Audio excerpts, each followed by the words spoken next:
Hello everyone. Actual news and events that are happening around us today.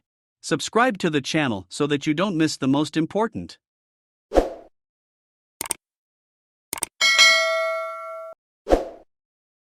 Ukrainian authorities on Friday gradually restored power, aided by the reconnection of the country's four nuclear plants, but millions of people were still in the dark after the most devastating Russian airstrikes of the war.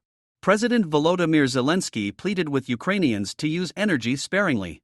If there is electricity, this doesn't mean you can turn on several powerful electrical appliances at once, he said in an evening video address. He said 6 million people were still without power, half as many as there were in the immediate aftermath of the Russian assault on Wednesday. The attacks caused the worst damage so far in the conflict, leaving millions of people with no light, water or heat even as temperatures fell below zero. National power grid operator Ukrenergo said several hours earlier that 30% of electricity supplies were still out, and asked people to cut back on their energy use. Repairs crews are working around the clock, it said in a statement on Telegram. Zelensky went to the town of Vyshhorod just north of Kyiv on Friday to look at a four-story building damaged by a Russian missile.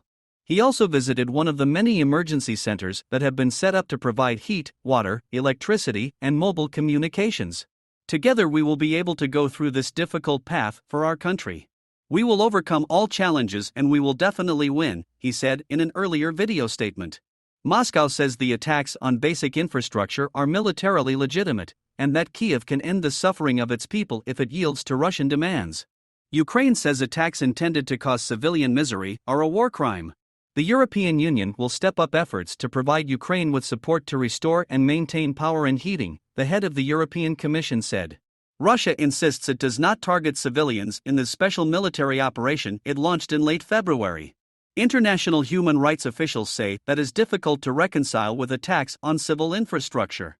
Millions are being plunged into extreme hardship and appalling conditions of life, UN Human Rights Chief Volker Turk said in a statement. Moscow says it launched its operation in Ukraine to protect Russian speakers in what President Vladimir Putin has called an artificial country carved from Russian territory. Russia is first and foremost about people, their culture, their traditions, their history, which is passed down from generation to generation and absorbed with mother's milk, he said during a televised meeting with mothers of soldiers. Putin said he shared the women's pain, telling them that the main guarantee of our success is our unity. Ukraine and the West contend Putin has no justification for what they say is a war of conquest. British Foreign Minister James Cleverly visited Ukraine and pledged millions of pounds in further support, his office said on Friday. Cleverly, who met Zelensky on the trip, condemned Russia for its brutal attacks on civilians, hospitals, and energy infrastructure. Hungary's President Katalin Novak was traveling to Kyiv to meet Zelensky, Hungarian news website Index, who reported on Friday. Kyiv says Russia has incessantly shelled Kherson, the southern Ukrainian city that it abandoned earlier this month. The head of the local administration said on Friday that 15 people had been killed and 35 wounded in the last 6 days.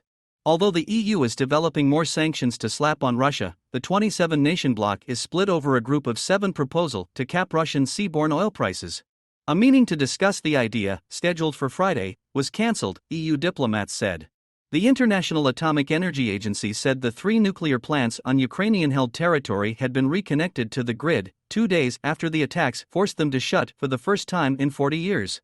The 4th station, in Zaporizhia, is in Russian-controlled territory.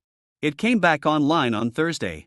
Kyiv says the war reflects what it sees as malice towards Ukrainians dating back to Soviet and imperial days. This week, Ukrainians will observe the 90th anniversary of the Holodomor famine. In November 1932, Soviet leader Joseph Stalin dispatched police to seize all grain and livestock from newly collectivized farms, including the seed needed to plant the next crop. Millions of Ukrainian peasants starved to death in the following months from what Yale University historian Timothy Snyder calls clearly premeditated mass murder. Germany's Bundestag parliament is expected to vote overwhelmingly to recognize it as a genocide, following similar moves this week by Romania, Moldova, and Ireland. Russia rejects accusations that the deaths were caused by a deliberate genocidal policy, saying Russians and other ethnic groups had also suffered because of the famine.